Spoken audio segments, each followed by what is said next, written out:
Gee whiz.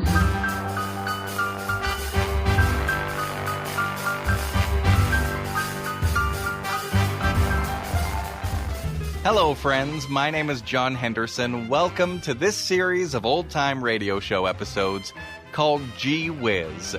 These are the stories of the schemes, trials, and loves of the typical American teenagers. Andy Hardy, Archie Andrews, and Henry Aldrich. Coming up, we have 2 episodes of the Aldrich family that take place around Thanksgiving, plus an episode of the Hardy family. So we'll start with the Aldrich family from 1948. That year, Thanksgiving landed on November 25th. This episode is from Thanksgiving Day of that year. The Aldrich family, based on characters originated by Clifford Goldsmith and starring Ezra Stone as Henry with Jackie Kelk as Homer. Henry Aldrich. Coming, Mother.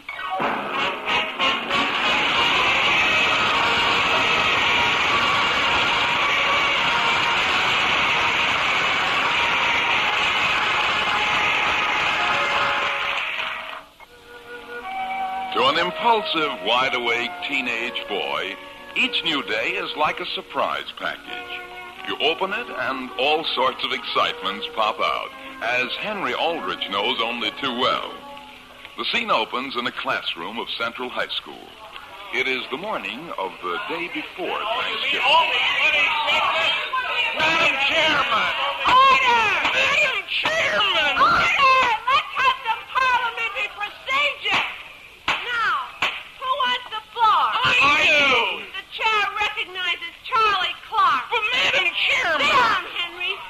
Okay, Charlie, shoot. Fellow committee members, I say the reason we've only sold 20 tickets for our Thanksgiving dance tonight is because we haven't appealed to the school spirit of our class.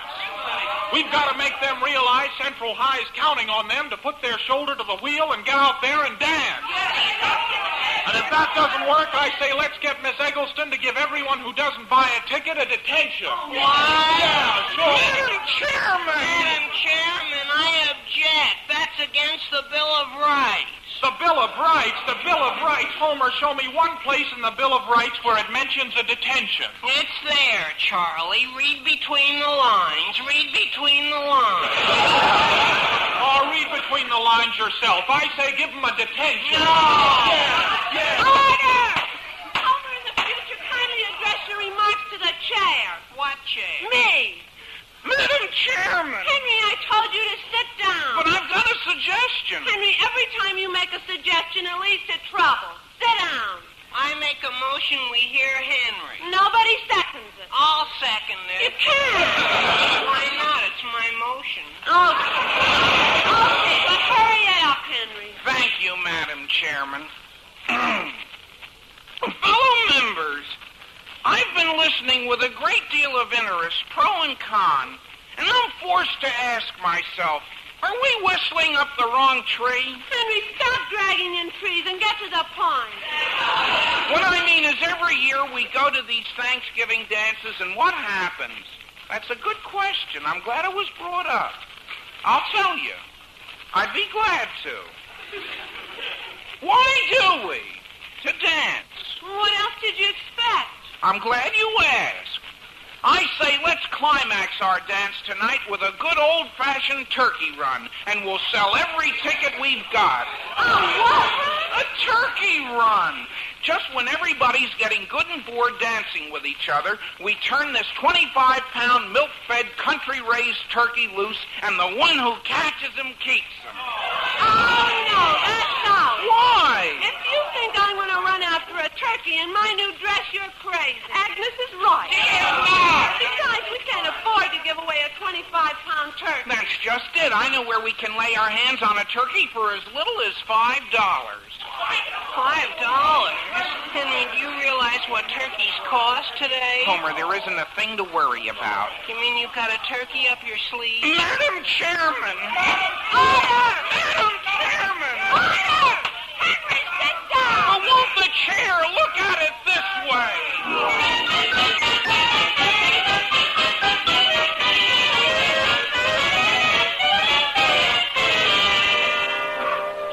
Mother, I don't care what what you say. I'm not going in there again. He hates me. Now, Mary, calm down. But he does. The way he looks at me out of one eye.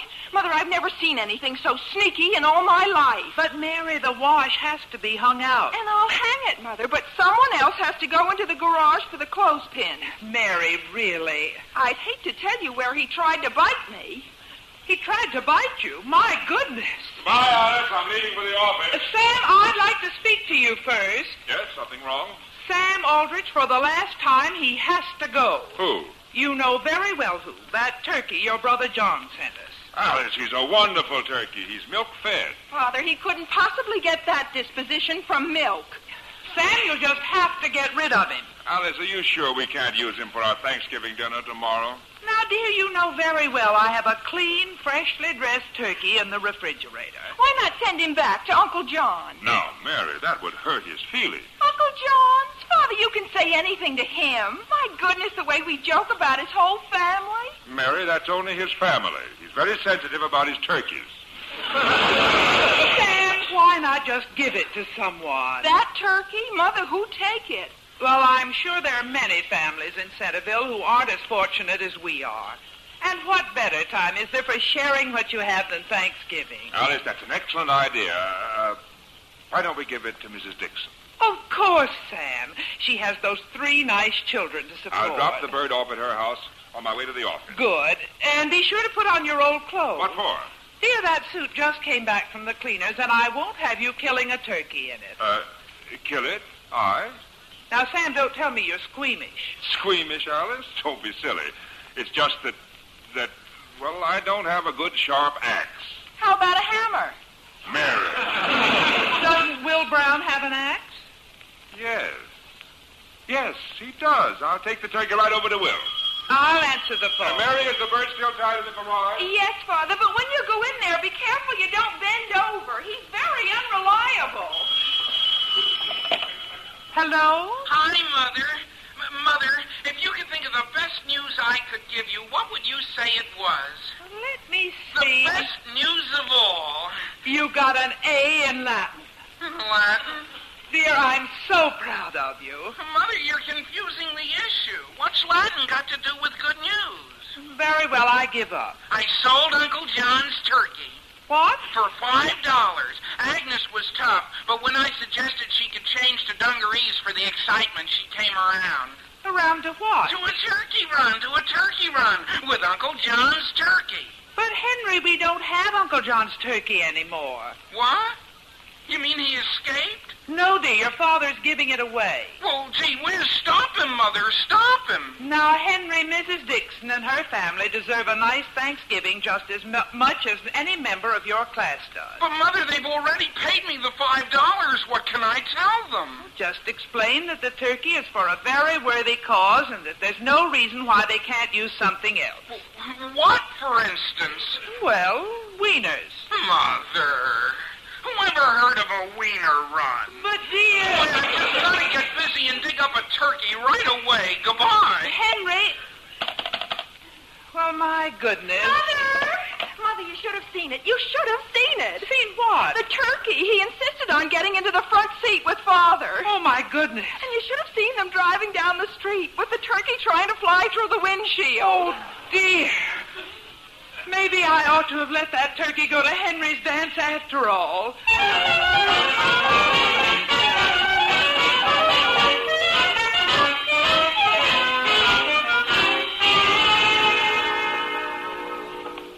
Homer, did anybody notice I wasn't in study period? No, but Henry, you must have been out of your mind to buy a thing like that. Homer, you're upsetting Felix. Who? Felix, the duck. He was born with a name like Felix? I don't know, but I had to call him something. Henry, how are you going to explain to the dance committee? They've already got signs up all over the school about having a turkey run. Homer, a duck was all I could get for $5. Besides, gee whiz, he's much cuter than a turkey. He is? Don't you think so? Well, hold him up so I can get a better look. There. Hello, Ducky Wuckies. Henry, he's smiling at me. How can you tell? By the look in his eyes. Nice ducky-wucky. You're right, Henry. He is cute. Sure. And besides, we're doing whoever wins them a favor. How? Gee, every year it's the same old thing for Thanksgiving. Turkey, turkey, turkey. Don't you think they'll enjoy the novelty of eating a duck instead? Henry, quiet. What's wrong? Do you think you should discuss a thing like that in front of the duck? Oh, gee whiz, I forgot. Now, open my locker for me, Homer. Okay. Henry, there's just one thing. Even if the committee says it's okay to have a duck run, how can you? What do you mean? Well, a duck doesn't run. It waddles. It what? Waddles, Henry, waddles. Homer, you're crazy. A duck runs as well as the next person. How can it with its toes stuck together like that? Look, Homer, I'll put Felix down and show you. There. Now, let's back away. You'll see. Here, Ducky Wucky. Here, Ducky Wucky. Look at him run. Henry, that's waddling if I ever saw it. Oh, boy. Homer, where'd he disappear to? Right over the lockers. There he goes down the hall. After him, Homer, after But him. Henry, what about my next class? Haven't you any school spirit? Our class has $5 tied up in that duck. Come on.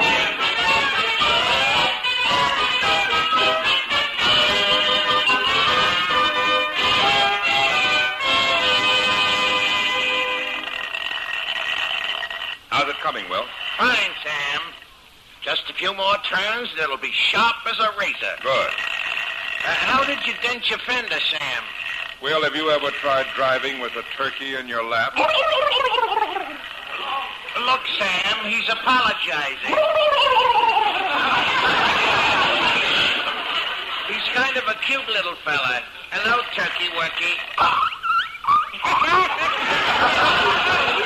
Look at him, Sam. He's smiling at me. Is that a smile? Of course. Well, there we are. Just feel the edge of this axe, Sam.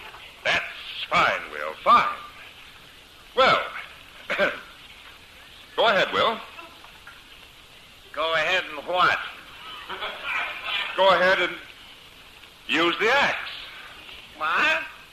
Nothing doing, Sam. Why me? It's your axe, Will. Sure, but it's your turkey. Will, I know how you hate to have other people use your tools. Sam, this is one time I don't mind. Now, Will. Now, Sam!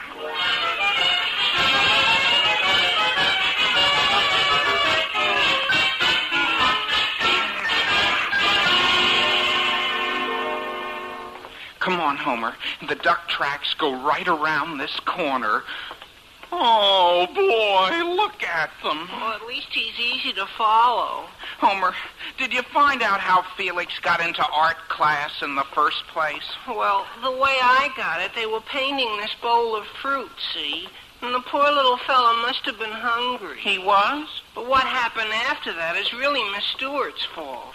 If she hadn't let out a scream, Felix would never have flown into those paint jars. At least he could have picked out 2 jars of the same color.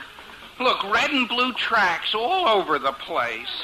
Henry, look. His tracks stop right in the middle of the hall. They can't. He couldn't disappear into thin air. Henry, that's it. What? He started to fly. Homer, a school is no place for flying around. There's only one thing to do. What? Go into the principal's office here and ask them if anyone's seen a duck. Henry, you're crazy. But Felix has to be caught before he does some real damage. Hey, fellas. It's Charlie Clark. Hiya, fellas. Boy, the whole school's sure talking about our turkey run. They are? Homer, you see, I've got to find them. Find who? Wait here for me, Homer. I wish you'd reconsider, Henry. Henry isn't going into the main office, is he? Why not? Well, gee, I was just in there. I've never seen Mr. Bradley so mad. What about? Well, you know that fan in his office? Yeah. Well, he had it going, see, and some wise guy threw a whole bunch of feathers in it, and boy, you should see the place. Feathers? All different colors. Mr. Bradley threatening to expel the kid who did it. Oh, boy, Henry. Where are you going, Homer? Stop Henry before it's too late. Henry. Mr. Bradley will be right out, Henry. Thank you, Miss Shea. Henry, I've got to talk to you. Gee whiz, Homer, don't forget where we are. Henry. Miss Shea, have they located that student who was responsible? Not yet, Mr. Bradley. And Henry Aldrich would like to speak to you. Henry. Quiet, Homer. Henry, I'm too busy to speak to you now. But Mr. Bradley... Whatever you've broken, just pay for it and we'll forget the whole thing. I haven't broken anything, Mr. Bradley. No? Are you sure? Positive. Mr. Bradley, did you know there was something on your shoulder? Where? Oh, it'll take me days to get the feathers out of this suit. You've had something to do with feathers recently? Oh, Homer, you stepped on my foot. I did. Mr. Bradley, that was Mr. Schultz, the janitor, on the phone, and he says those feathers come from a duck. A duck? A duck? Oh, boy. A live one. What?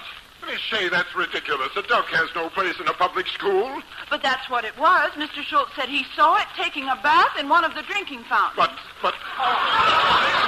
Ducks don't come in those colors. Well, Mr. Schultz can't explain that part of it, but he says that he knows a duck when he sees it. Mr. Bradley. Henry, don't interrupt. But, Mr. Bradley, if Mr. Schultz could tell us which way the duck went, Homer and I'd be glad to look for him. We'll find the duck, Henry, and we'll also find out who's responsible for bringing a thing like that into Central High.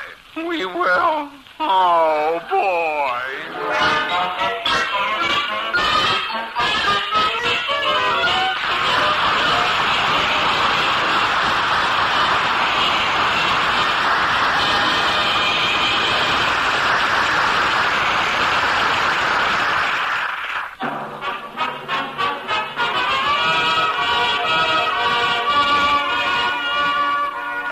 Getting back to the troubles of Henry Aldrich.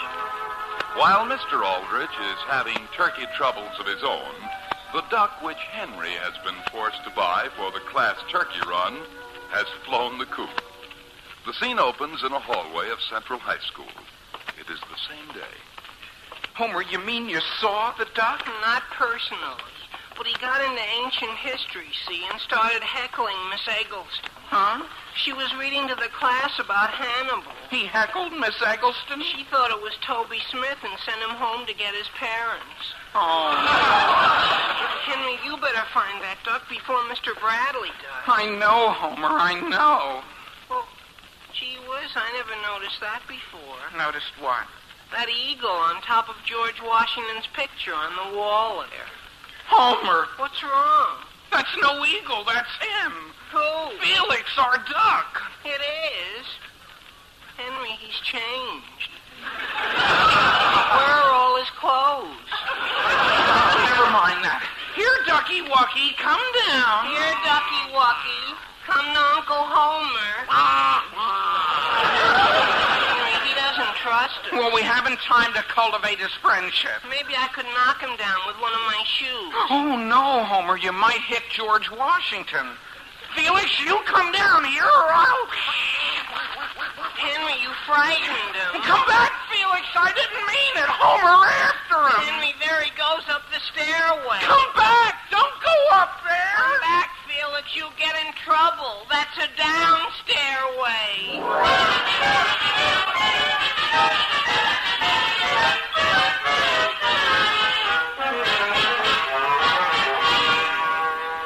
Hello? Hello, Delaney's butcher shop. Oh, how do you do? Sam, Phoning about... just a minute, please. do you know what that turkey just did? Ate a whole quarter of a pound of Mr. DeHaven's candy kisses. Well, considering that he's going to be somebody's dinner soon, that's the least we can do for him. Hello. Hello. Well, I've got the butcher on the phone. Hello, I'm Mr. Aldrich, and I'm calling in reference to a turkey. Turkey? Yeah. They've been going like hotcakes, but I think I have one left. No, I already have a turkey. Oh, you're selling them. I'm sorry, but I can't get rid of the ones I've got. You don't understand. I have a live turkey, and I thought, what would you charge to kill and dress it? Kill it? Yes. Well, I tell you, I'm afraid I couldn't do that. Why not? Well, I've just scrubbed my floors. Mr. Delaney, you're not squeamish, are you? Squeamish? Of course not. But just because I'm a butcher is no reason for doing somebody else's dirty work. Now, look. Goodbye. But, goodbye. Listen, Turkey, stay away from those hot water bottles. Will he kill it for us, Sam? No. Oh. Oh, Sam, you know who might be willing to do it for us? Who? Dr. Collins. I hear he's a very handy man with a scalpel. No, Will, we couldn't ask him. Why not? He charges $25 a visit. Besides, we'd look ridiculous. But, Sam, we've got to find somebody. Anything I can do for you, Mr. Aldrich? Why, Mr. DeHaven, have you had any experience with turkeys? Turkeys, I should say. You have? Sam, he's our man. If I do say so myself, we serve the tastiest turkey sandwiches in Centerville. Yes. Well, would you consider... What's that? Yes, Sam. Mr. Aldrich, is that your turkey? Mr. DeHaven, don't get upset. It was just an accident. Hey, you turkey, get away from there. Yes, get away. Stop eating those pebbles. Pebbles? Those are bath salts, Mr. Aldrich. Bath salts? At $3 a bottle.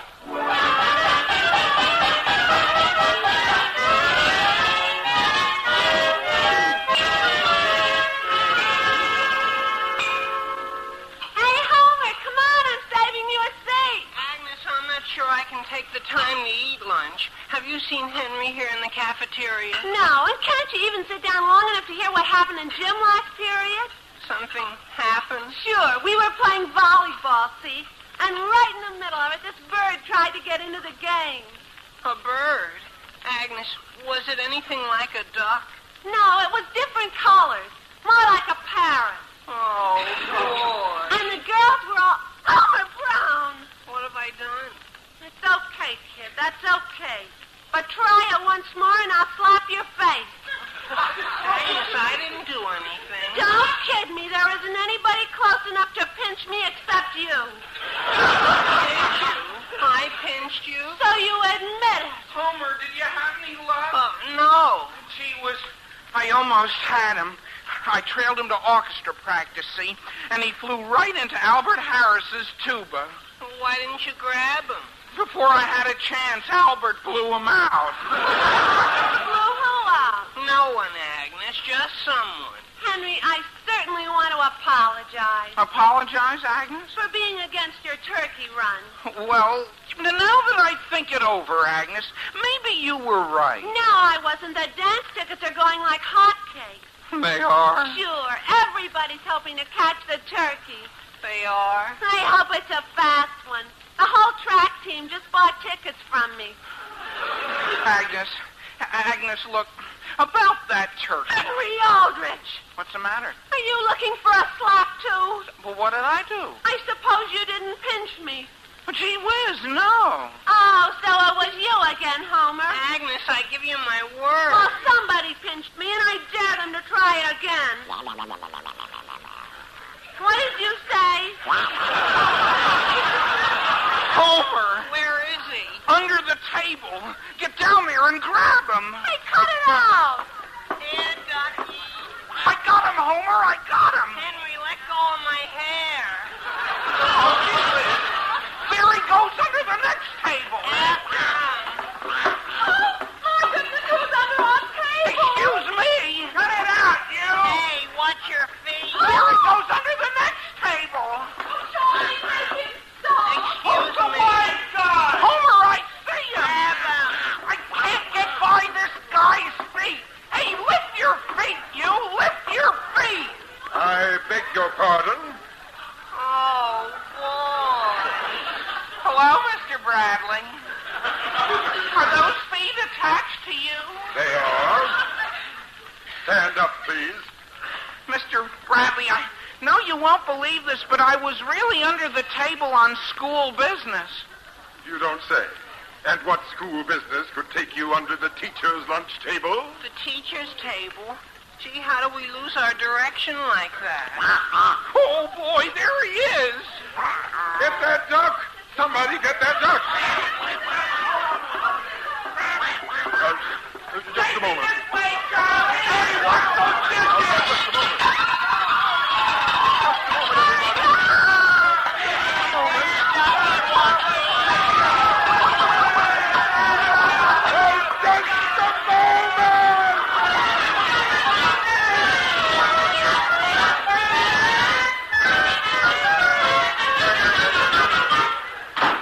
Henry, is that you? No, Alice. It's not Henry. I think I'll go upstairs and take a hot bath and lie down. Yes, dear. Did you get the turkey to Mrs. Dixon? Yes, Alice, I got it to her. Good. And before I forget, here's something for you. Well, thank you, Sam. What is it? Bath salts. Bath salt? But, dear, why only half a bottle? Mr. DeHaven made me a special offer I couldn't say no to. Well, thank you, dear. What did Mrs. Dixon say, Sam? Say? When you gave her the turkey. Alice, Hello, Mother. Hello, Father. I don't go upstairs and get a bath right now, the water will turn cold. Henry, why are you coming home so late? Why, there was a little cleaning up at school I had to do. Well, dear, you better go upstairs and start getting dressed for dinner if you want to get to the Thanksgiving dance on time. Well, I'll tell you, Mother, that dance has sort of been postponed. Really? Why? Well, the student body's so worn out, they're in no shape to dance. Worn out? Yeah. From sort of a duck run we had in school today. So we decided to postpone the dance until Christmas. Christmas? At first, but on second thought, we decided the whole school might not be back in shape even by Christmas. So instead, we're going to have an Easter egg roll dance.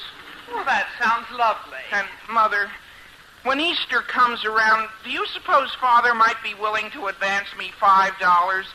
You see, the class is kind of depending on me to provide the eggs. Alice! Well, I'm coming, dear. I wonder if duck eggs are cheaper. What is it, Sam? Alice, do you mind if I borrow those bath salts? Of course not. I'd like to get a little pleasure out of what happened today. Fine. And would you answer the phone, please, while I start dinner? All right. Hello. Hello, Mr. Aldrich. This is Mrs. Dixon. Oh, yes, Mrs. Dixon? Mr. Aldrich, the reason I'm calling, well, you see, I found a beautiful turkey tied to my back porch not more than half an hour ago. Well, somebody probably wanted you to enjoy a happy Thanksgiving. Yes, it was very kind of them, but the point is I don't need it. My children found a lovely duck in school today. Duck? Yes, and practically all plucked, too. And Mr. Aldrich, there's no one I'd rather see have this turkey than you. Me? But Mrs. Dixon... Oh, he's a wonderful bird, Mr. Aldrich. All you have to do is kill him. Now, wait a minute.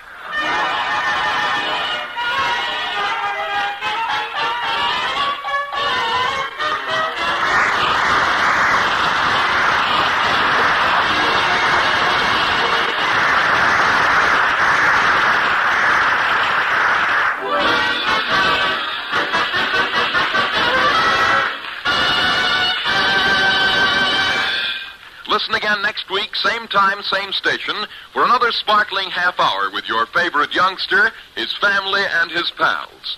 The Aldrich Family, starring Ezra Stone, is written by Clifford Goldsmith.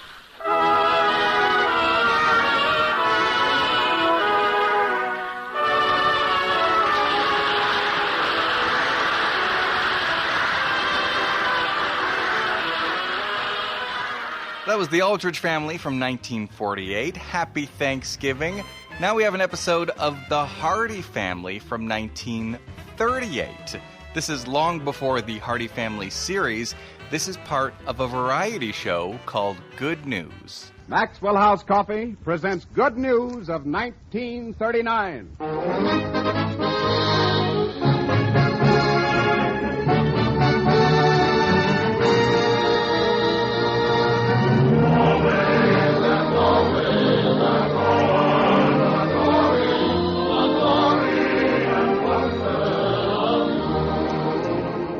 The makers of Maxwell House Coffee are happy to present their Thanksgiving program from the Metro-Goldwyn-Mayer Studios in Hollywood. We have with us tonight America's most popular family, the Hardys. Louis Stone, Mickey Rooney, Cecilia Parker, Ann Rutherford, and Fay Holden.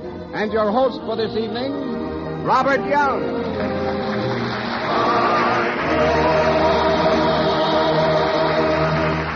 Ladies and gentlemen, tonight you will hear America's number one family, the Hardys, in an original radio playlet especially written for today. Why don't you call up some of your friends and ask them to listen? I'm sure they'll thank you for having brought them this pleasure. Thanksgiving Day somehow always brings us thoughts of hay rides and old-fashioned barn dances. So as long as the jitterbugs have swung everything from the minuet to nursery rhymes, Meredith Wilson goes them one better by bringing swing to the square dance. Here is his own original contribution to the holiday mood, written in collaboration with George Sidney. Swing the Square.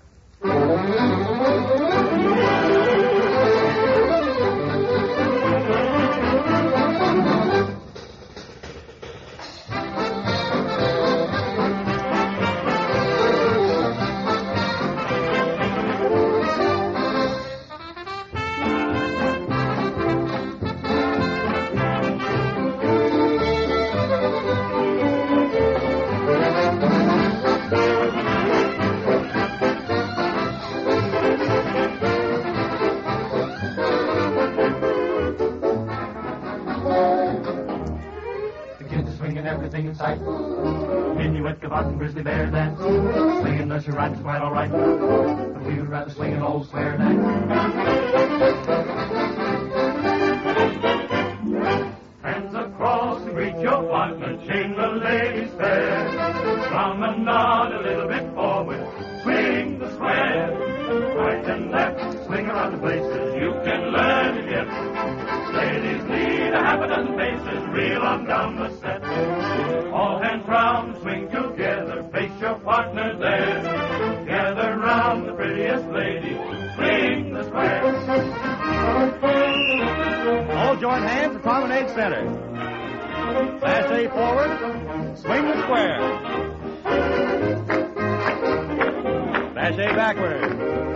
Ladies face the hall, grand right and left, and reel on down the set. All hands round, swing together, right and left for fair. Gather round the prettiest lady, swing the square. Whoa, whoa, whoa, whoa, whoa. Whoa, whoa, whoa, whoa, whoa. Swing it, swing it, swing it, swing it, swing the square.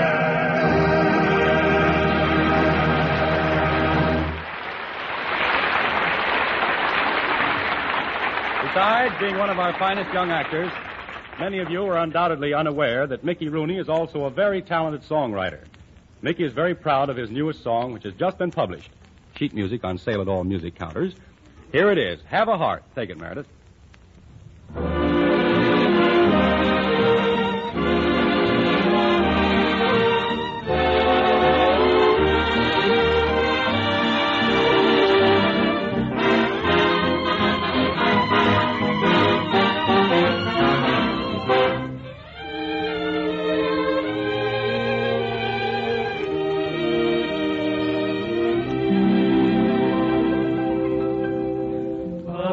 Longer than a year.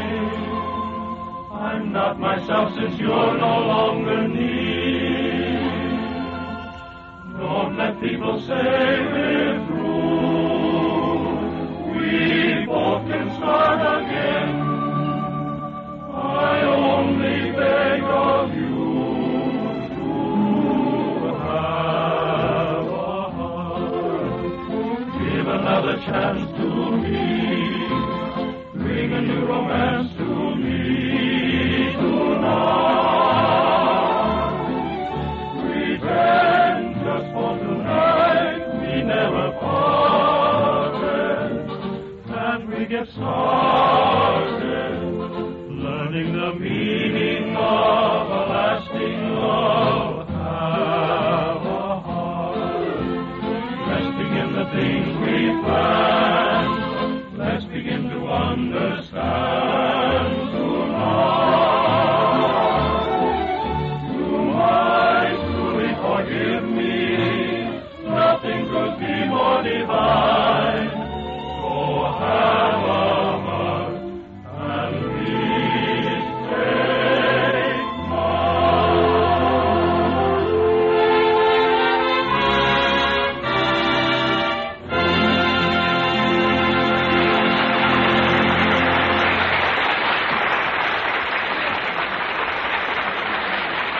That was grand, Meredith, and congratulations, Mickey Rooney. I hope your song sells 1 million copies. Mickey Rooney, who appears later, just walked on the stage and shook hands with Wilson. Now, Ted Pearson with the words to every housewife. Have you ever had a friend drop into the kitchen and say that... Been shopping, I see. Does this package of new coffee smell good? I just got home. Sit down and I'll make you a cup. Well, there's no denying that the aroma from a new package of coffee smells good. Well, just a moment's thought supplies the answer. The coffee wasn't packed in an airtight container. The air got in and the flavor got out. But with Maxwell House, the coffee is taken fresh and fragrant from the roasting ovens, packed in the blue super vacuum can from which all air is first removed. Then this can is sealed under vacuum, so no air can get in, no flavor can get out. The one way known to science to keep coffee truly fresh.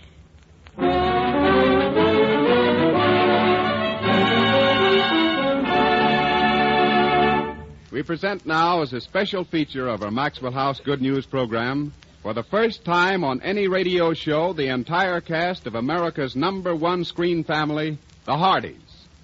You've all seen them in Judge Hardy's Children, in Love Finds Andy Hardy, and you'll all be seeing them very soon in their new picture, Out West with the Hardys. Now here they are in person. Louis Stone as Judge Hardy.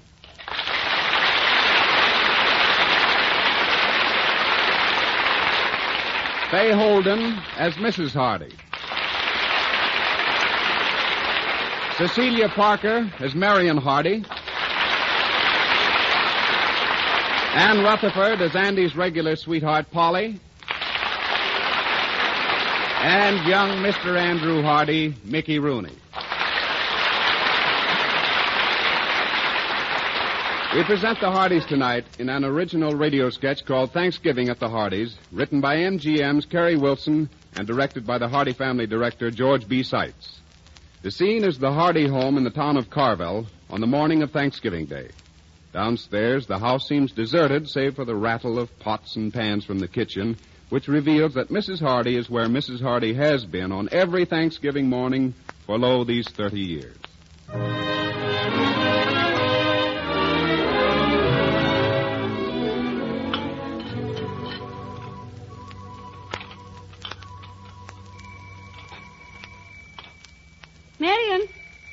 Marion, answer the doorbell, dear. Mother, I can't. I'm not dressed. Andrew, answer the door. Oh, gee, Marion, can't you keep your shirt on? Ha ha! A good joke, huh? Because I can't answer the doorbell on account of because I ain't got my shirt on yet. Dear, dear. A holiday in this family is a holiday for everybody but me. James, where are you? Right here in the den, Mother. Well, James Hardy, you answer that front door. Emily, I'll do that, old thing. Goodness, suppose somebody should see me looking like this.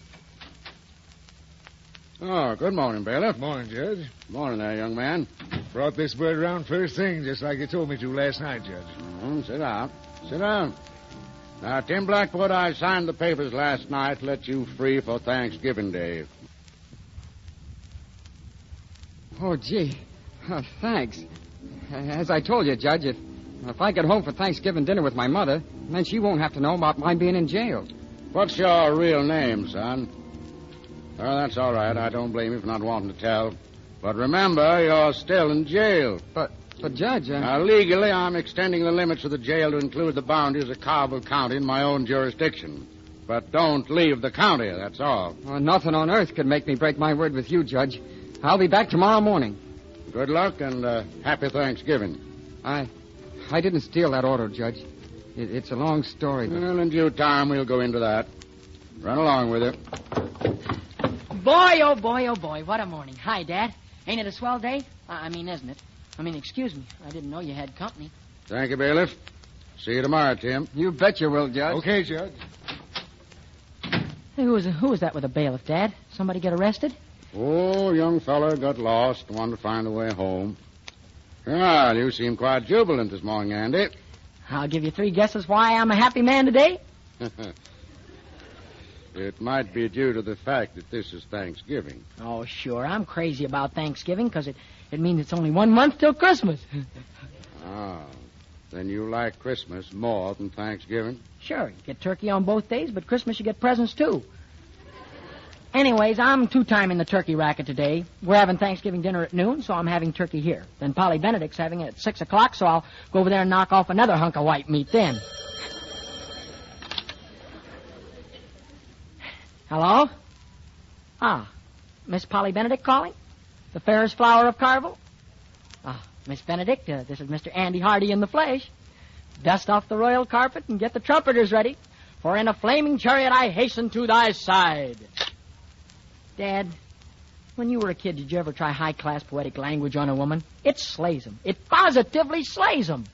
Good morning, Father. Good morning, Andrew.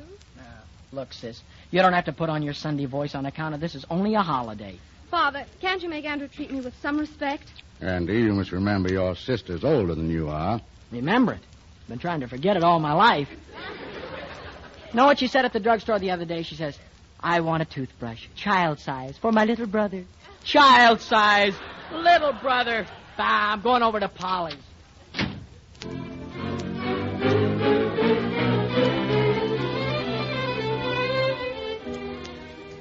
The scene changes to Polly Benedict's house. Marion and Dennis, who is Polly's cousin, have usurped the living room sofa, driving Andy and Polly to their familiar place, the front porch swing. Oh, Polly, I am not. Indeed you are. Anybody that'd embarrass a girl in front of her family. Oh, Polly, please. Just one little kiss. I said no. Polly, how'd you like to wake up some morning and look out your window and find me marching up and down in front of your house carrying a big sign that says, Polly Benedict is unfair to romance. Polly Benedict is unfair to love. My, but you'd look funny.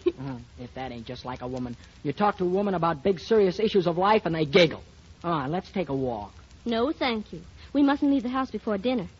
Dinner? You mean that you... Dinner will be at 1:30. But look, Polly, you're having dinner at 6 o'clock. Oh, no. We were having dinner at 6 o'clock. But then, you know, Grandmother's always used to having it in the middle of the day, so we moved it up to noon. But that's illegal. You can't do that. I gotta be home to our turkey dinner at noon. You don't want to stay and have dinner with us? Oh, I do want to, Polly. I'd rather stay and have dinner here with you than inherit $1 billion, but I can't. Who suggested your having dinner with the Benedict family? I did. And why did you want to? Oh, don't let's go into that now. We will go into it. You said that your being here to dinner with the family was, well... Oh, don't, Polly. It sounds all so foolish and here in broad daylight. So you're afraid to hear in broad daylight what you whispered in the moonlight walking home from the drugstore. The long way home through the woods, if you remember, Mr. Hardy. Whose suggestion was that? It was my suggestion. And it was your suggestion to sit on the big rock under the old elm tree so that you could tell me all about this... Oh, stop it, Polly. Please don't. This opportunity for my parents to see that you were no longer a boy, but were now a man of the world. Oh, Polly. And when I told you that my mother would be just delighted to have you for Thanksgiving dinner, what did you say? I don't remember. I remember. You said that not all the lions and tigers in Africa could prevent you from being at my side on this auspicious occasion. Did I? And wasn't I nice about it? I didn't even tell you that there aren't any tigers in Africa. Look, Polly, if you please won't be mad at me, if you will please only act like a human being. Come on, let's take a walk just for 10 minutes. Where to? We could take a walk through the woods and sort of get some of those autumn leaves. Didn't you ask me the other day to help you pick some autumn leaves? I also told you that the autumn leaves I want grow out on your father's aqueduct property. Oh, but no, out that way. There are no dark, shady spots where you can persuade girls to sit on rocks and try and kiss them. Say, it's Marion. Hey, what are you crying for, Marion? I'm not crying. I'm going home. And I don't want an incorrigible infant trailing after me. Oh! Incorrigible infant. Huh. The way Marion's getting me younger and younger all the time, by next year I'll be in kindergarten. Goodbye, Mr. Hardy. I trust you'll enjoy your Thanksgiving dinner. Thanksgiving. What have I got to be thankful for?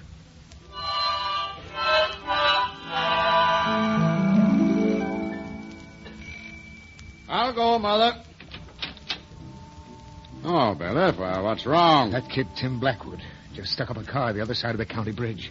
Shot a guy, grabbed his wallet, and got away. No, I can't believe it. Not that boy. Kind of puts you in a bad light, Judge. Suppose it should turn out to be murder. Maybe I got a little too sentimental because it was Thanksgiving. They haven't caught the boy. Sheriff McMahon over in Ely County has got about everybody out. It's old Dr. Willis that got shot. That's terrible. Well, you go back to courthouse, cooperate with Ely County in every way. Phone me any developments. Yeah, nice mess. Oh, good morning, Miss Marion. Good morning. Goodbye, Judge. Yeah, goodbye. Well, Marion, what's all this? Well, it started when Dennis admired my dress. That was nice. He said it made me look simply stunning, and then... Oh, Dad, then it happened. What happened? Roof fell in? Oh, worse than that. He asked me if I'd made the dress myself. It seems to me that's a compliment. Oh, Dad, you might be the wisest judge in the world, but you simply don't know anything about women. Oh, maybe you're right, honey. Go on. Well, then I said something, and then Dennis said something, and first thing you know, I told him I never wanted to see him again, and he said that suited him. Only I do want to see him. And you will. Go to the telephone. Call him up. Oh, don't you think I have any pride? I hope not. You mean you want me to humiliate myself? Why not? There's nothing wrong in humiliating yourself. There's everything wrong with pride if it keeps you from saying, Dennis, I told you I didn't want to see you again, but I do. Then Dennis will say he's dying to make up with you, and everything will be fine. But won't he think I'm cheap and changeable? Nobody ever thinks honesty cheap. Now, you run along upstairs and wash your face, and then call up Dennis. Dad, you're just the grandest father that ever lived. Emily, if I come out in the kitchen, am I safe from you? You stay out of my kitchen. I'm coming in to sit down and rest a bit anyway. Ah, there you are, Mother. Let me fix this pillow for you. Ah, you look warm. Must be hot out in that kitchen. I recognize the signs, James. What is it you want to tell me? Well, I let a young man out of jail this morning because I believed his story that he wanted to see his mother. Apparently that boy just committed a hold-up and shot an esteemed citizen. But it isn't your fault he went bad. It'll bring pretty heavy criticism. If I hadn't freed the boy, he couldn't have committed a crime. You mean people will blame you? Well, some might feel I'm not competent to decide such things. There'll be a lot of publicity. You and the children will bear the brunt of everything that's said against me. Of course we'll bear the brunt. That's what a wife and children are for, isn't it? Well, I was just wondering if we wouldn't forestall a lot of prolonged trouble if I announced I was resigning from the bench. Oh, but James... Oh, your court is your whole life. You wouldn't be happy. You couldn't. Might be the better way. James, remember what happened when we were in Catalina? We didn't lose our home, did we? No.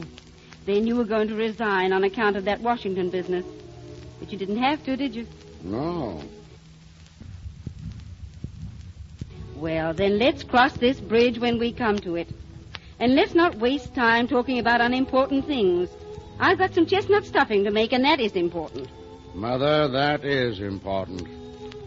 When a man has a wife who tosses aside the prospect of her husband's wrecked career to worry about turkey stuffing, that man has no reason to fear any trouble in life.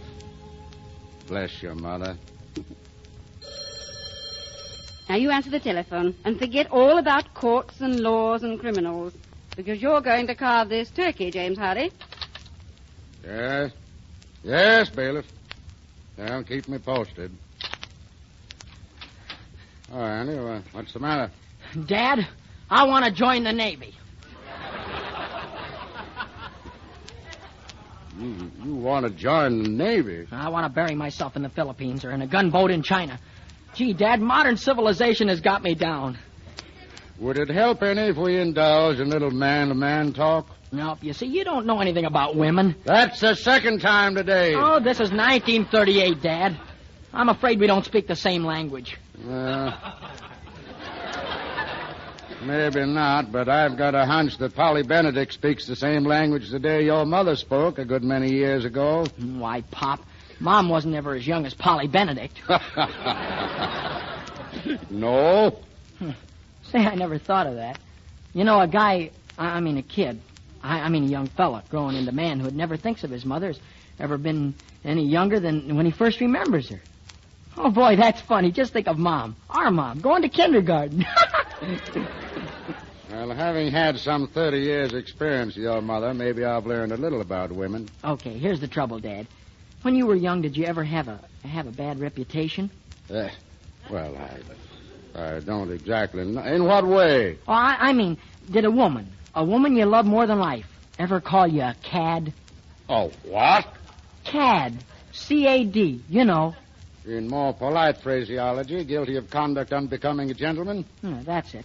Well, Polly called me a cad. Uh-huh. Were you a cad? Well, when I first went to her house this morning, I did try to kiss her in the hall in front of Dennis, and she said I was a cad. Considerable truth in that. But I didn't see Dennis was in the hall. I just saw a chance to celebrate Thanksgiving in the good old-fashioned way. And the young lady refuses to be mollified? Huh? You couldn't convince her you had made an error. Pop, sometimes I think you can't ever convince a woman of anything. It seems to me the necessary thing for you to do is some act that'll prove your sincerity. I did already, but it didn't work. I walked all the way down to our aqueduct property and got some autumn leaves she wanted, and I took them to her house, but she wouldn't see me, so I had to leave them. That was a nice gesture. Wait a minute, Andy. You were out of the aqueduct property near the county bridge? Yes? You didn't see or hear anything of a hold-up, a shooting? Hold-up, shooting? No, I didn't see anything but that fella. He got lost again. Fella lost again? You know, the one that was here this morning. You said you were showing him the way home? Andy, you saw that young man out on the aqueduct property? Are you sure? Well, sure. Which way did he go? He didn't. He was sitting under a tree, and I was very polite and went up and asked him if he was lost again, and he said no. And then I saw that he was just sitting and crying, so I went on picking leaves. And he was still there when you left? Of course. He's probably still there yet. Hey, what's all the excitement? What time did you first see this man? How long did you see him? Well, gee, Pop, take it easy. Let's see. I left Polly's about 10 to 11. I must have seen this guy first about 11 o'clock. Took me pretty near an hour to shinny up the big tree and get some of the best leaves. Hey, Dad, what are you making such a funny face for? You stay right there. Don't you move. Don't move. Where's that telephone? Right here's the phone, Pop. Gee, if it had been a snake, it'd have bit you. Ha!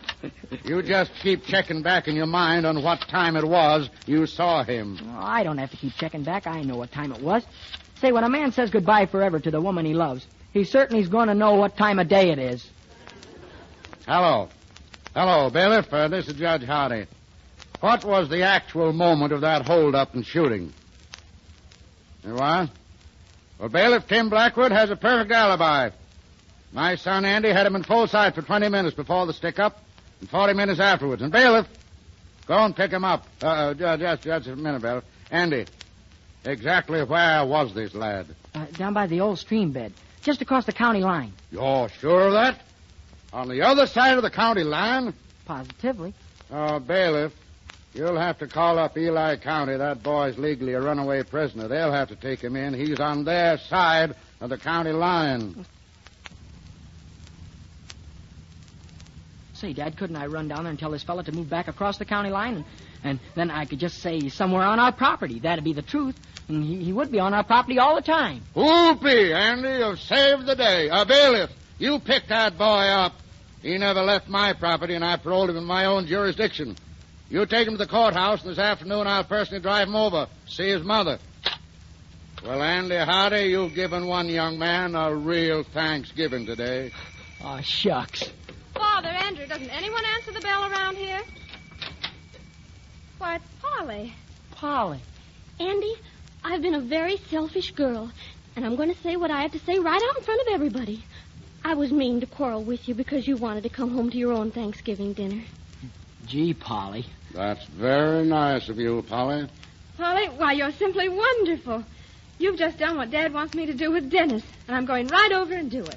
Take my car, Marion. Fly to your boyfriend in the flaming chariot. Only be sure to look out for the holiday traffic, because my car ain't insured yet. I fly. Tell Mother to hold dinner 10 minutes. Polly, it's too bad you can't stay and have Thanksgiving dinner with us. But I can. Father talked Grandmother out of having our dinner until 6 o'clock.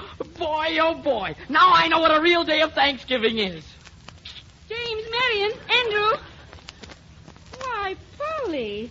Oh, dear, where's Marion? Polly, you must stay for dinner. I'll set another place.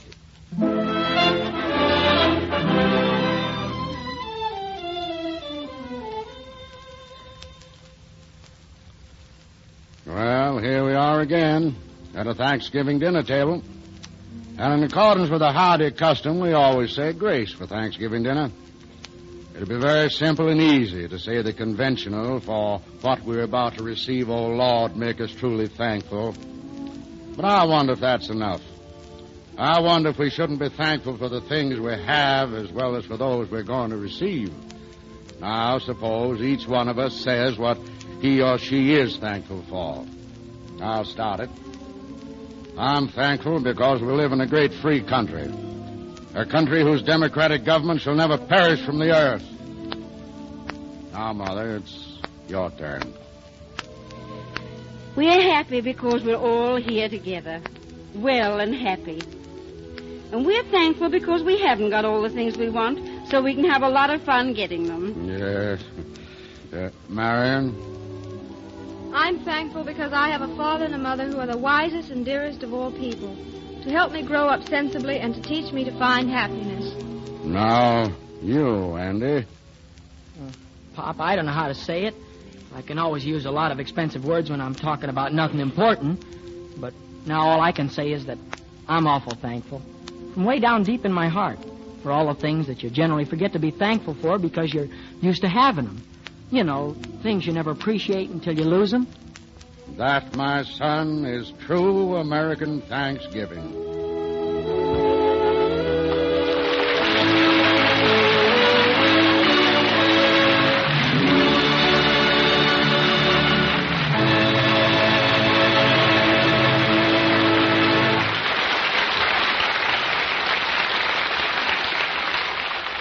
Thanks and the thanks of all our audience to the Hardy family for visiting us tonight. And may I remind you to put a must-go-see on your list for Out West with the Hardys. It's their latest MGM picture, and you'll love it. And, ladies and gentlemen, may I take this moment to wish that you and yours will enjoy many more happy Thanksgiving days. This is Bob Young saying good night until next Thursday. In the meantime, go to the movies and take the family with you.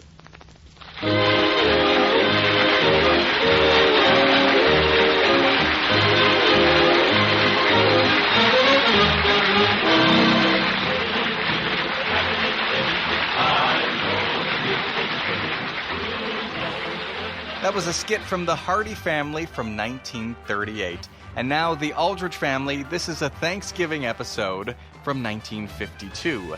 Thanksgiving was on November 27th that year. This episode aired 4 days earlier, November 23rd, 1952.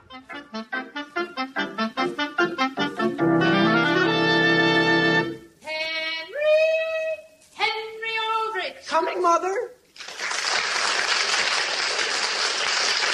Yes, it's The Aldrich Family is transcribed, written by Clifford Goldsmith.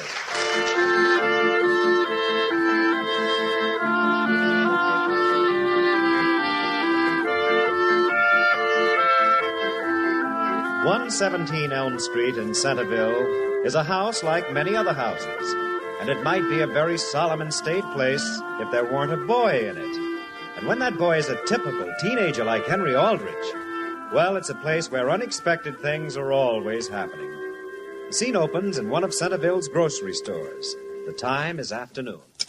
Hello? Hello, Mother. This is Henry. Who? Henry Aldrich, your son. Oh, is everything all right, dear? Are you all through at the store? Practically. I just wanted to tell you, though, they're all out of mincemeat, and I've been to 2 other stores. What's that? They don't have any mincemeat at all? No. Mr. Preston said people shouldn't let their shopping go till the day before Thanksgiving. He said that... Dear, I don't care what he said. It's going to be a blow to your father. But I guess he'll have to be satisfied with pumpkin pie. I know, but they don't have any pumpkins either. Don't they have any canned pumpkin? Oh, canned pumpkin? And, Henry, have you picked up the turkey? No, not yet. I haven't been over to that side of the store. Well, dear, you go over there just as soon as you hang up and tell Mr. McGill you want the turkey I ordered 3 weeks ago. Yes, Mother. Only how about Sage? What about it? Hey, Henry. What do you want, Homer? When you get through with that phone, I want it. What's that, Henry? Mother, I said, what shall I do about Sage? They're all out of it. Henry, they can't be. Mr. Preston said it's account of the late shopping. Well, dear, you ask Mr. Preston whether he can't fix up Mrs. Aldrich with just a little sage for her Thanksgiving dinner. I'm sure he has some put away somewhere. Listen, Henry, when can I use that phone? Gee whiz, Homer, can't you see I'm talking to my mother? What's that, Henry? Nothing, Mother. I'm just talking to Homer. Henry, you aren't fooling around down there with Homer, are you? What's that? It sounds to me like you haven't done any of the shopping I sent you to do. Well, I'm doing the best I can, Mother. Gee whiz, all I've got is 2 pair of hands. Listen, Henry, I've got to use that phone. Well, please hurry, dear, and don't waste any time with Homer. But, Mother. Goodbye. Goodbye. Boy, Henry, it's about time. Gee whiz, Homer, you have to push a guy right out of the booth? Don't speak to me. Don't say a word. I'm trying to remember 5 different things to tell my mother. Gee, I gotta get some sage. Number, please. please. Squash, chestnut, cinnamon. Number, please. Cinnamon. Operator, just make it plain 232 without the cinnamon. May I have your number, please? I told you, 232, Elm. Elm 232. Gee whiz, now I've forgotten our whole Thanksgiving dinner. Squash, chestnuts, cinnamon. Oh, boy. Squash, chestnuts, cinnamon. Hello? Yeah, listen, Mother, what came after cinnamon? What's that? Who did you want? Isn't this my mother? Well, yes, Homer, it is. Have you got everything for our dinner? Well, the only thing on your list that they've got is breadcrumbs and cleaning powder. Well, did you get them? Well, yes, but it isn't much of a Thanksgiving dinner. What's that? Oh, boy, cranberries. What? I just happen to remember cranberries. That's what came after cinnamon. Well, what about them? I can't get any. Oh, now, Homer, they must have at least a few cranberries. No, they haven't. Henry Aldrich got the last half pound. What's that? Oh, Homer, you aren't wasting your afternoon with Henry Aldrich, are you? No. Only gee whiz, he bought the last cranberries. Well, dear, I don't see how we can have turkey without cranberries. Well, you don't have to worry, Mother. I've got something even better. Oh, that's good. What'd you get? Ketchup. Ketchup? To go with turkey? Oh, well, I like it on anything. And so does Father. I know, dear. And it's red. If you pour it on corn kernels, it looks just like cranberries. Oh, Homer, did you tell Mr. McGill you want our turkey? Well, that's another thing. There's only one. Well, one is all we want. No, I mean one turkey for everybody. And Mr. McGill isn't sure, but he's pretty sure Mrs. Aldrich reserved that. Now, dear, Mrs. Aldrich didn't reserve that turkey any more than I did. I asked Mr. McGill to put it aside for me weeks ago. You did? Yes, now run right over and tell him. Hey, Homer, I gotta use that phone again. Just a minute, Henry. Homer, is Henry Aldrich there? Well, yes, Mother. Well, he hasn't got hold of that turkey, has he? Just a minute. Henry, what's in that big bag there? Squash. Now, hurry up, Homer. Mother, it's all right. It's squash. Oh, Homer, did you get any squash? Well, that's what I was going to tell you. They don't have the kind you wanted. Look, shall I get the kind Henry got? Dear, get any kind, just so long as your father has a good squash when he sits down with his turkey. Okay.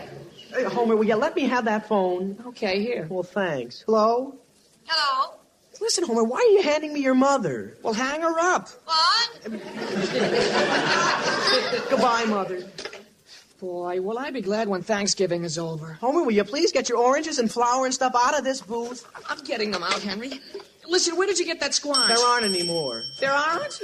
Henry, I'm getting sick of you taking the last everything in this place. Homer, you gotta keep your eyes open around here. Number, please. Elm 303. Elm 303. Just a minute there, Aldrich. What's that? What do you got there in your hand? A can of pumpkin. It was the last one on the counter. I'll say it was. I've been looking all over for it. For this? That's part of Mrs. Bartlett's order. Now give it to me.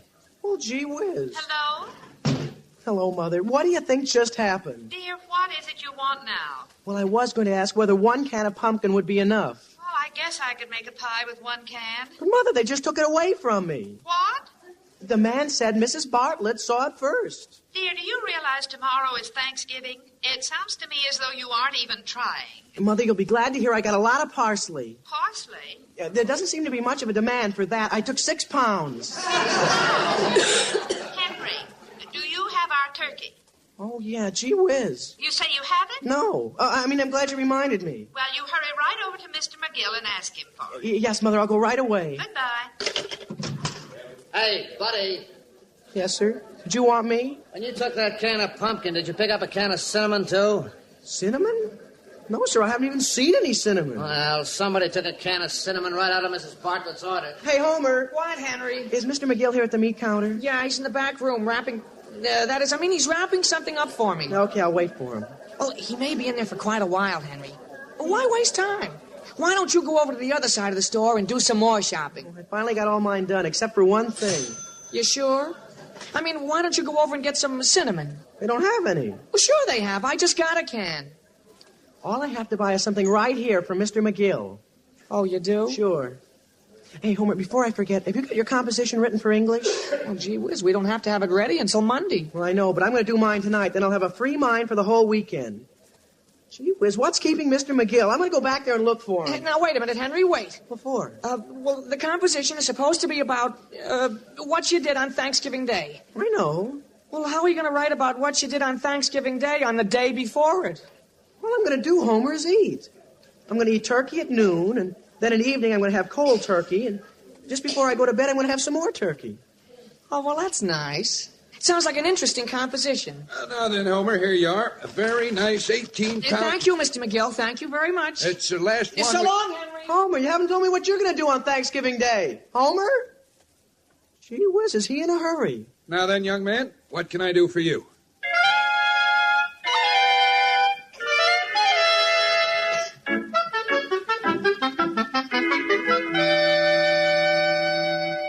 Henry, didn't you explain to Mr. McGill that he promised me a turkey? Well, sure, Mother, and he said that he could definitely promise you one. When? The day after tomorrow. Henry, I need a turkey for Thanksgiving, not the day after. When Homer took that turkey, did you tell him he was really taking our Thanksgiving dinner? Mother, I didn't have a chance to. He just grabbed it from right under my nose and ran. And Mr. McGill said Homer told him we didn't want the turkey? Well, Mr. McGill said Homer didn't actually say it. He just implied that we didn't. Very well, Henry, here's what I want you to do. You're to go over to the Browns and tell Homer's mother exactly what happened. And demand the turkey? You don't have to demand it, dear. If you just explain things, I'm sure Mrs. Brown will be only too glad to give it to you. She will? Yes, dear. Now start right away. Yes, Mother. And hurry right back with it. Yes, Mother. Alice, Yes, Sam? where did you just send Henry? Over to the Browns, dear, to get that turkey. Now, wait a minute, Alice. Dear, I'm sorry. It isn't theirs, it's ours. And we have guests coming. But, Alice, the Browns are old friends of ours. You can't do a thing like that to them. Not at Thanksgiving. And besides, in all fairness, they have an equal right to that turkey. Now, the sensible thing to do is... Whom are you calling? Number, please. Elm 391. Elm 391. Sam, you aren't inviting anyone else for dinner, are you? No, Alice, I'm calling the market. Dear, believe me, they don't have any more turkeys down there. Very well. We'll get something else. Old Hill Market, good afternoon. Good afternoon. This is Mr. Aldrich. Oh, yes, sir. I'd like to place an order with you. All right, Mr. Aldrich. Now then, I'd like a couple of real nice roasters. What's that? Roasting chickens, say 5 or 6 pounds each. But, Mr. Aldrich, where am I going to get them? What's that? There isn't a chicken left in the place. Oh. Well, then you'd better make it a couple of good-sized ducks. Personally, I like duck just as well as turkey. No ducks, Mr. Aldrich. No ducks. Now, wait a minute. You must have something. Tomorrow's Thanksgiving. I know, Mr. Aldrich, but it seems like everybody waited till the last minute to do their shopping. My wife and I are having salmon. We're having company for dinner. I'll tell you what I can do, Mr. Aldrich. How would you like me to cut up a nice oxtail for you? Oxtail? What for? For Thanksgiving. It isn't the same as chicken, but it makes a dandy stew and very nourishing. Yeah, well, just skip the whole thing. Now, will there be anything else, Mr. Aldrich? No, thank you. I guess you've got everything. Goodbye. Goodbye. Alice. Which did you get, Sam, chickens or ducks? I've been thinking it over, Alice, and it seems to me you have a perfect right to demand that turkey from the Browns. And, dear, that's exactly what I told Henry to do. Good. But when Henry comes back with it, the thing to do is to call the Browns and insist that they come over here and have Thanksgiving with us. But, Sam, that turkey isn't large enough for all of their guests and our guests, too. Oh. Well, that's too bad. I hate to see the Browns go without... Yeah, I'll answer. Well, of course, if we serve plenty of muffins and yams, we might be able to stretch it. Hello? Is this you, Father? Yes, Henry, where are you? I'm downtown. Well, hurry on home. Don't dawdle with that turkey. Father, I'm dawdling without the turkey. What? They wouldn't give it to me. Mr. Brown said they bought and paid for the turkey, and that's all there was to it. Oh, he did. Father, isn't there any other place to get a turkey? I'm not interested in any other turkey. We're going to have that one the Browns have, and we're going to eat it tomorrow. Alone. They're not invited. You want me to go back and tell them? No, I'll take care of it. Father, I'm going to go back to see Homer anyhow. Never mind that, Henry. You come right home. But Father... Henry? Yes, sir, I'll be right there. Alice. Yes, Sam, what's the matter? I have tried to be patient. I have tried to be considerate. Now I am going to do something. What? Here, Alice, take this phone. I want you to call the Browns and demand our turkey.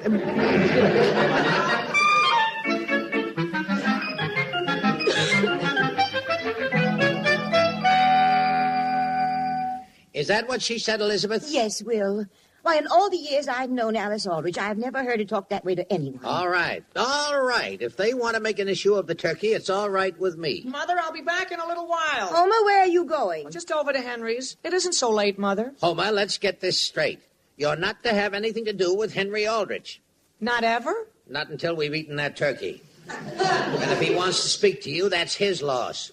Yeah, but look, I've got to write a composition, and I need a little advice about Thanksgiving. Well, you won't get it over there. I don't think the Aldriches are celebrating Thanksgiving this year. Well, can't one of you answer that phone? Now, Elizabeth, don't touch it. It's probably Sam Aldrich calling to pick a fight with me about that turkey. Well, now, Will, the least you can do is talk to him. Even if he loses his temper, you don't have to lose yours. Elizabeth, I'm just going to sit here absolutely calm. Father, would you be willing to help me with my composition? What's your problem? Well, I have to compare what the Pilgrims did on their first Thanksgiving with what I did tomorrow. Well, for one thing, you can point at what you did tomorrow. Yes, sir. What did you do tomorrow? What's that? Homer, what are we talking about? Well, I think you should at least go to the phone and tell Sam you're not going to give him that turkey. He'll find out soon enough, Elizabeth. He'll find out. He's found out already. Well... What's that? It's the front door, and I'm not going to sit here and just hear bells ringing. I'll go to the door. I'm willing to do that. Let me know who it is. The same here, Father. Hello there, Will. Well, Sam Aldrich. Aren't you, won't you come in? No, thanks, Will. Mr. Brown, is Homer here? Now, Henry, you stay right here on the steps where you are. Don't bother the Browns. Oh, Henry's no bother. Is there something I can do for you, Sam? Will, I don't know what this is all about, but I take it that Alice lost her temper when she phoned your wife a few minutes ago. Just between ourselves, Will, women have a tendency to exaggerate the importance of things. You're right, Sam. I tried to reason with Elizabeth. I'm afraid she went a little overboard herself. When you get right down to it, there isn't any turkey in the world worth sacrificing our friendship over. No, of course not. And Alice will be the first to admit the same thing. That's just the way Elizabeth feels. So, I just wanted to tell you to enjoy the turkey and have a fine Thanksgiving. Now, wait a second, Sam. The fact is, I was just going to start for your house with that turkey. No, Will, no. Just forget the whole thing. No, Sam, I mean it. Wait right there. Gee whiz, Father, is Mr. Brown really going to give us the turkey?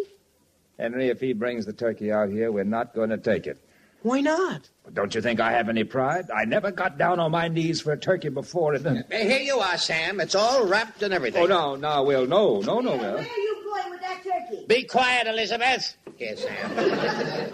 Oh, no, Will. I wouldn't think of it. You keep it and have a nice dinner tomorrow. Now, Sam, there's no use in your going down those steps without this. Here, Henry, you take it. Shall I, Father?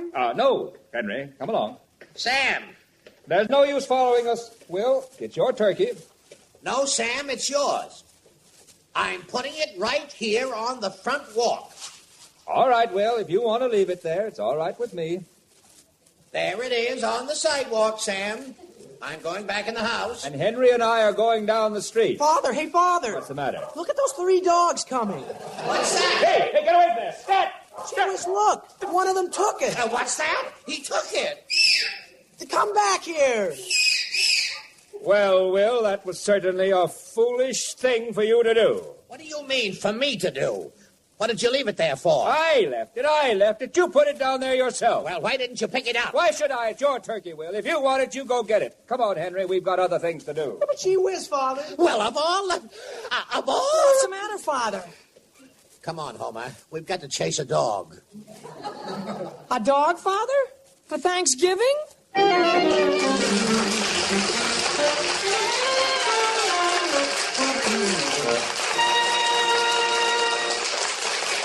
We'll return to the Aldrich family in just a moment.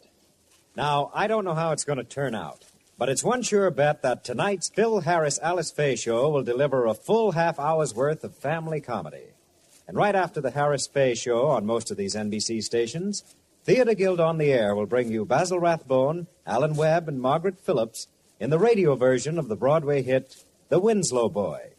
And then there's adventure with a pair of NBC programs as Jack Webb stars in this week's Dragnet story from the files of the Los Angeles Police Force, while William Gargan will be on hand in the title role of Barry Craig, confidential investigator.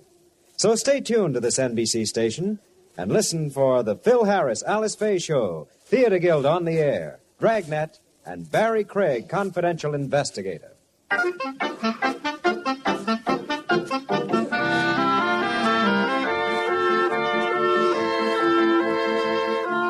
Now getting back to the troubles of Henry Aldrich. The Browns had somehow got a turkey from the meat market that had been reserved for Mrs. Aldrich.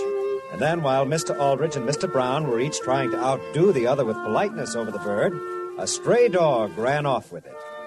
The scene opens in the basement of the Elm Street Church. The time is that same evening. Step right in, folks. Step right in. The auction's going to begin shortly. Hello there, Mr. Johnson. Oh, hello, Mr. Aldrich. Hi, Henry. Hello. Has the bidding started yet? No, we'll be starting pretty soon. Pretty nice turkey. Nicest bird you ever saw. 25-pounder. Come on, Henry. Step right in, folks. The auction will begin shortly. Gee, Father, I just happened to remember something. You know that darn dog that stole our turkey? Mr. Brown's turkey. Yes, sir. Well, I think his name is Dodo, and he belongs to that family that lives down on the corner of Main and Elm. Where? You know, where the fence is broken down. Oh, yeah.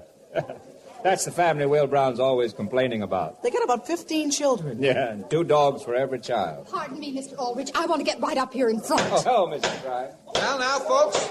Folks, we're auctioning off just one turkey tonight, but it sure is a beauty. They say it's a direct descendant of the first turkey the Pilgrims ate. Oh, hello there, Mr. Johnson. Oh, hello, Will Brown. Hi, Homer. Hi. We aren't late, are we? You haven't sold a turkey yet, have you? No, sir, but we're going to start right away. Come on, Homer. Let's get over here to one side. Boy, am I tired. Does this tear in my pants show? What tear? When that dog tripped me. Well, it doesn't show too much if you don't bend down. Homer, why couldn't you have remembered this auction before I tried to climb that fence? All right, friends, here she is. It's all for charity, a worthy cause. Bid freely and generously. You may be sure good use will be made of the money. Now, what am I offered for this beautiful turkey? $15. 15 on bid. That's an insult to this beautiful bird. I wouldn't be surprised to see her get up and walk off in a huff. Who'll make it 18? 20 I have. Why, the drumsticks are worth that. 25. Now it's 25. Now it's 25. 30. Now it's 30. Now we're going. I have 30 bids. Father, aren't you going to bid? $30.50. No, I'm sorry, Mr. Brown. I'm only taking dollar bids on this. It's all for charity. All right, then. Make it 31. 31 what, Father? 31 what? Dollars, I'm afraid. 31. 31 it is. Who'll make it 32? 33. I mean 32. No, I heard you the first time, lady. 33 you made it, and thank you. 35. 35 on bid. 35. Well, Homer, I guess that lets us out. 35 I have from Mr. Aldrich. Who'll make it 40? Homer, did he say Aldrich? Well, gee whiz. Who'll make it 40? 45. 45 on bid. 45. That'll show Sam Aldrich. 45, Mr. 50. 55. Gee whiz, Father. Keep quiet, Homer. 55 on bid. 55. Who'll make it 60? 60. Well, thank you, Mr. Brown. You raised your own bid. Thank you. I did? 65. 65. 67. 70. 70 I have. 70 for charity. 70 once. 70 twice. Father, suppose Mother hears about this. 70 twice. Do I hear more? What did he say, Homer? I don't want to make another mistake. Do I hear more? Father, I'd like to... Now listen, Homer, for the last time, be quiet. Sold for $70 to Samuel Aldrich. To who? That's a fine thing. And, Homer, it's all your fault. Mine? Well, how are you, Will? How are you, Sam? Mr. Aldrich, if you'll step up here and pay your $70. All right, I'll be happy to. Bye, Homer. Bye, Henry. Mr. Aldrich, I want you to know this turkey is going to be wrapped and sent to one of the most deserving families in town. What's that? And presented, of course, with the compliments of the whole Aldrich family. What? Oh, boy.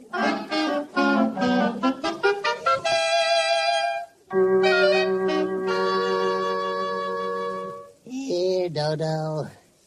Come here, Dodo. Nice doggy, Dodo. Won't he give you the turkey, Papa? Dodo, give Papa the turkey. Junior, keep away. Do you want to frighten him? Here, Dodo. Give me that turkey. That's a nasty turkey, Dodo. You won't like it. Papa, where do you suppose he got it? Natalie, will you stand back and all the rest of you keep back? All right, stand back, everybody, and let Papa get the turkey. Now, Dodo, for the last time, I want that turkey. We need that turkey. We haven't had a turkey dinner in this house in years. Daddy got it! Daddy, where's we got a turkey? Hey, look at it, look at it. Where do you suppose Dodo found that turkey, Papa? Well, I don't believe in looking a gift dog in the mouth. Besides, Dodo knows a lot of people in this town. Is that the front door? Yes, Papa. It is? Now, look, Junior, take this turkey and go into the kitchen with it. All right. It's our turkey now. Good evening, Mr. Foley. I've got a surprise for you. What's that, Mr. Johnson? Here you are. It's partly from the Elm Street Church and partly from Sam Aldrich. Oh, what's this, a turkey? A 25-pounder and all the trimmings to go with it. Oh, Papa! Gee whiz, another turkey! Happy Thanksgiving! Happy Thanksgiving! Happy Thanksgiving! Just a minute, Alice, and I'll turn the light out. Don't forget to open the window before you get into bed. Mother. Yes, Henry, come in. Mother, I hate to bother you, but could you look over this composition for spelling? Not tonight, dear, but leave it here. I'll go over it in the morning. All right, and thanks. Good night, Henry. Good night. Good night, dear. You know, Alice, I've been thinking it over. You've been thinking what over, Sam?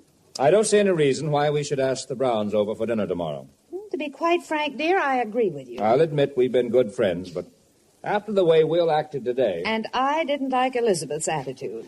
So we might just as well... Dear, how do you spell Pocahontas? What's that? I guess Henry spelled it right. Anyway, I don't see any point in having guests here for a dinner of cranberries and chestnuts. But, dear, I told you we're also having corned beef hash. Hash. Of course, I know it isn't turkey, but... Sam, how do you spell Pocahontas? Pocahontas? There's no K in it, is there? There may be in the original Indian spelling.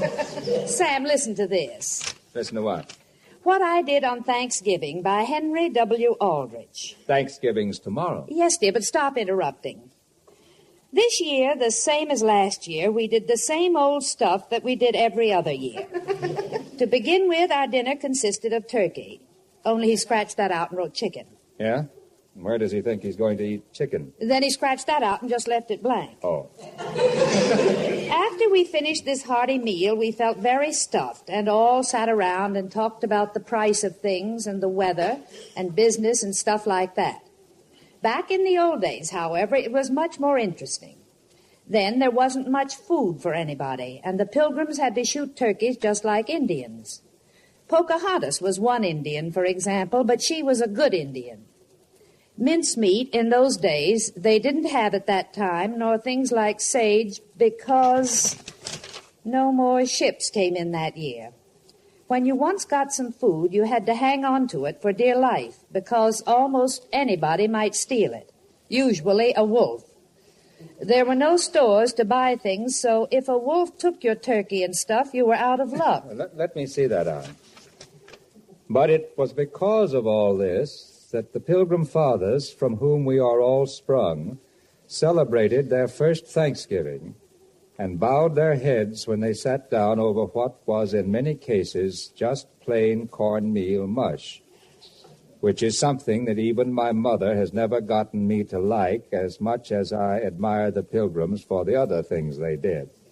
But even cornmeal mush is all right, I guess, as long as they had neighbors to share it. Because, as my father says, when it comes to Thanksgiving, it's the spirit and not the stuffing that counts. Father, Homer's on the phone. His folks say if we could bring over a few eggs, they have some cornmeal to make cornmeal muffins, and won't we come over for dinner tomorrow? What do you mean, won't we come over? You tell them to pack up their cornmeal and come over here. I can ask them. Yes, dear, and tell Mrs. Brown if she has any cinnamon to please bring it. I'm going to make applesauce.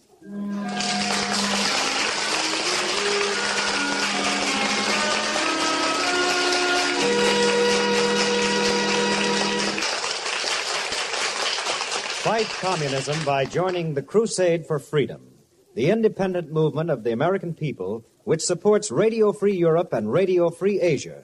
These two networks are shattering the isolation which the Kremlin has imposed on its slave states. As a private enterprise, they can hit hard and expose the falseness of the communist line. They can spike the hate and lie campaign of the Soviets against the free world. So, help build more transmitters for Radio Free Europe and Radio Free Asia. Send your contribution to Crusade for Freedom, care of your local postmaster.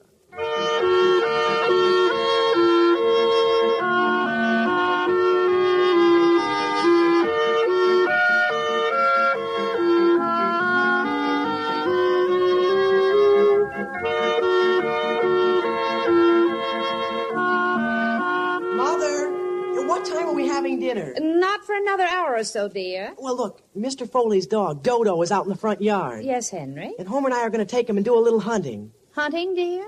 Just around the neighborhood and see what we can dig up.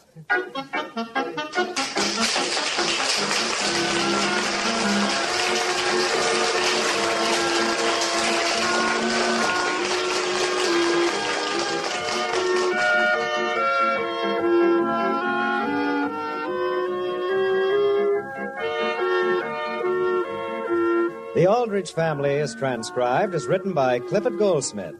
Henry is played by Bobby Ellis and Homer by Jack Grimes. Mr. and Mrs. Aldrich are House Jameson and Catherine Roth. Your announcer is Dick Dudley.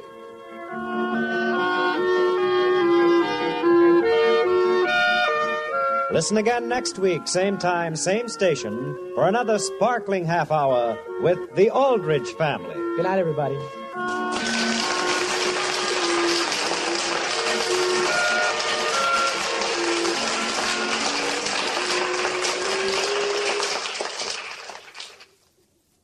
Tonight, it's the Phil Harris Alice Faye Show on NBC.